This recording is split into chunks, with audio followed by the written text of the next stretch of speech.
సభలో తెనాలి రామకృష్ణ గారు తన తన ఎదురుట ఎంత గొప్ప కవులు వచ్చినా కానీ తన చమత్కార పద్యంతో వాళ్ళందరినీ ఓడించేవారు.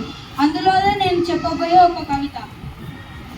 మేక తోకకు తోక మేక, మేక తోకకు మేక, తోక మేకకు తోక, మేక తోక మేక, మేక తోక, మేక తోకకు మేక, తోక మేకకు తోక, మేక తోక మేక, మేక తోక, మేక తోకకు మేక, తోక మేకకు తోక, మేక తోక మేక, మేక తోక, మేక తోక తోక మేక, మేక తోక మేక, మేక తోక తోక మేక, మేక తోక మేక, మేక తోక తోక మేక, మేక తోక మేక, మేక తోక తోక మేక, మేక తోక మేక.